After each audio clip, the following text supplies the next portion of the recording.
2D HECRAS is what was used as a subgrade model based on the shallow water equations. The shallow water equation solver was used for this in the EON function to ensure momentum conservation, as well as ADH, which is the adaptive hydraulics model CHI. That is a finite element two-dimensional average subsolid as well, not subgrid, so the more refined scale. The site that we'll be looking at today is Camp Lejeune in North Carolina. The model boundaries are shown in pink. There are two NOAA gauges at the either extent of the tidal boundary, so Wrightsville to the south and Beaufort to the north, as well as a USGS river gauge north on the New River. These blue dots are observations that are available during Hurricane Florence, which is the event that was selected because of its extreme active areas. So within North Carolina alone, there were 42 fatalities associated to Hurricane Florence, as well as $16.7 billion of damage.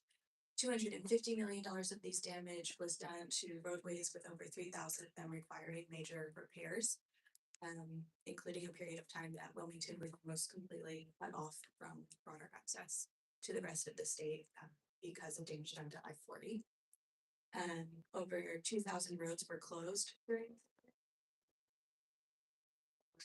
emergency managers and people just trying to get to where they need to go. And so that's a major impact to resilience. And then from a military perspective, more specific to the area itself, there were over $3.6 million done in repairs, and there was also significant damage to mission critical infrastructure during the event, including 70 roadways, so personnel on base can't move around where they need to go. The flight line was damaged, as well as bridges and utilities. Over 6,000 family housing units were damaged, as well as multiple battalions. So coming from a military perspective, when we have a lot of data, right?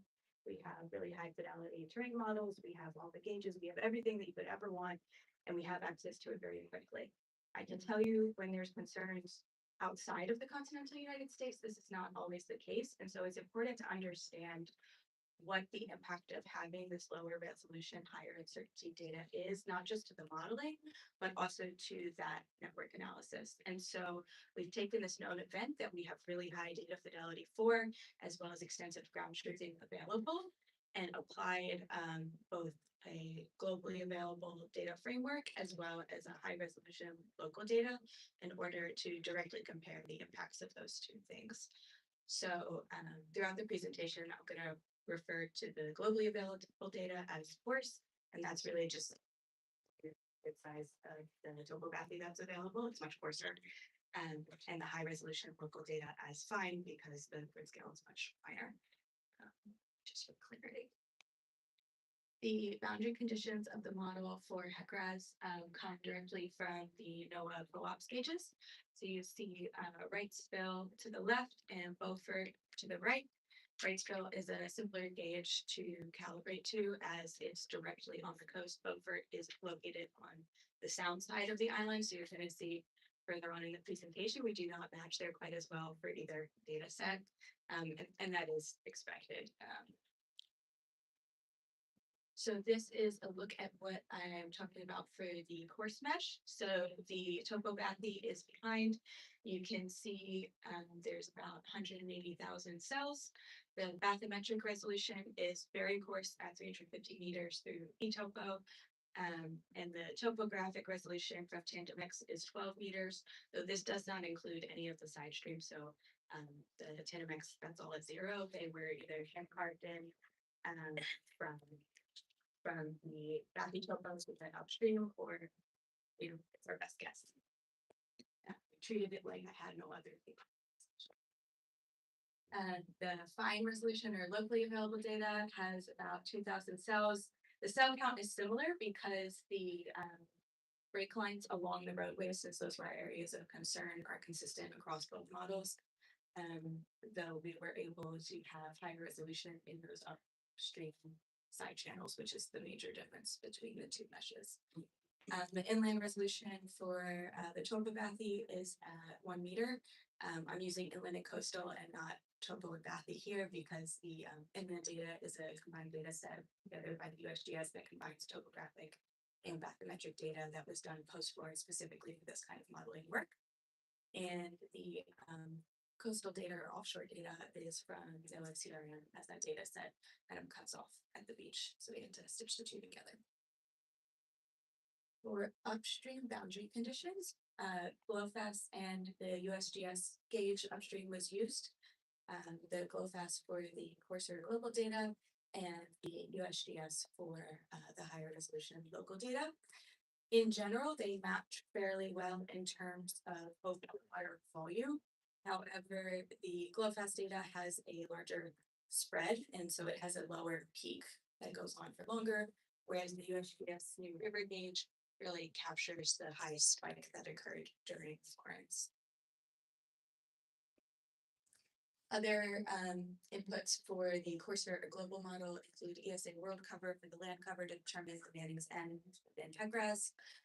Roadway locations were gathered, I will go faster, I'm sorry, from OpenStreetMaps, as well as bridge and infrastructure locations. The land cover data was from the National Land Cover Database 2019, and the roadway locations as well as bridges and infrastructure are from NCDOT.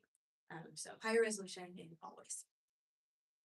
To compare at the gauges, this is Beaufort, so I'm going to show you the bad one first, so I'll leave you on a good note with Wrightsville. In general, this isn't bad resolution or bad agreement. What is of issue is to the right, you can see the storm surge spike and the that's not well captured at Beaufort, so that is well inside the model domain and not representative of the dynamics at play actually within Camp Lejeune and the New River Basin. Here is Wrightsville. We did a whole lot better. They look really good. And I want to point out that when you're looking at just the title data, if that's what you're using to calibrate and validate your model too, you may think that there's not really that much of a difference between using these coarse data sets and the right. They look pretty similar just visually between the two. And when you bear out tidal harmonics as well as root mean square error and R-squared analysis, that bears out. They're about 0.8 something for Beaufort and 0.99999 for Wrightsville, right? Because we're pretty much got it good there, right? But when you move upstream to the area that we actually care about, there is a large difference in impact. And a lot of that is due to the difference in the topography. So the course shown in blue, you can see that there is depth agreement between the two models, and you can see my hand carved channel that I may have been a little bit too aggressive with in the middle.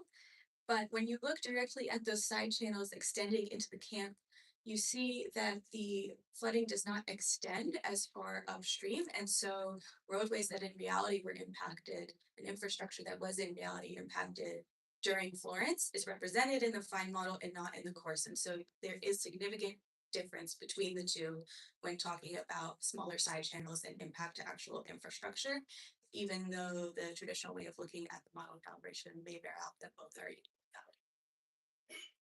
The network analysis approach to kind of stitch all this together is to build a layered complex network within Network X and Python. This is still in progress, so today I'm focusing in on the transportation aspect of this.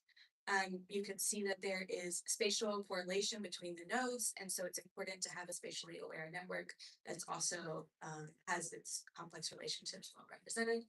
And apply this varied threat data and then analyze the results to get a idea of resilience in a quantitative rather than qualitative fashion. And instead of looking at more traditional metrics like travel time for transportation, which isn't necessarily useful in a military operations context or within a disaster response context, we're looking instead at metrics that look at connectivity across the whole network. So not are you stuck in traffic, but can you get to the hospital if that's where you need to go? Because that's probably what you care a little bit more about when you're in the middle of a hurricane.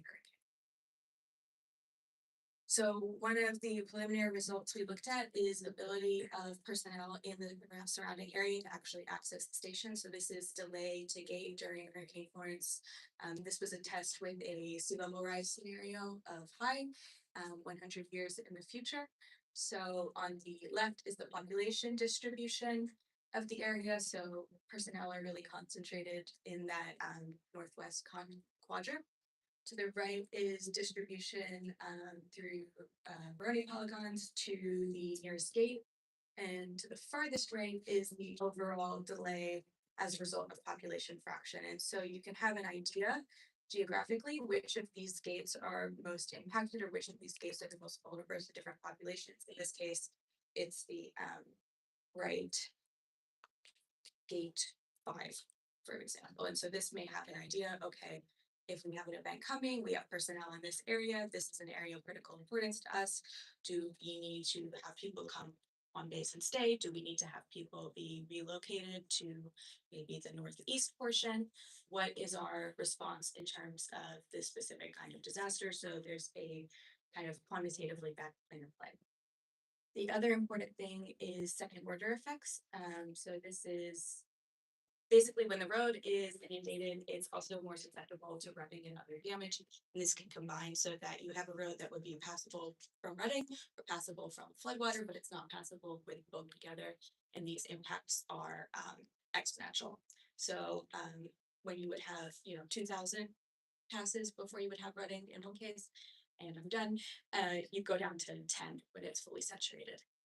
So to conclude, the flooding has widespread impacts to both mission continuity and community resilience. Data fidelity and resolution can make large differences in results, particularly in smaller channels, and second order impacts from flooding are both nonlinear and impactful. Thank you for your time, and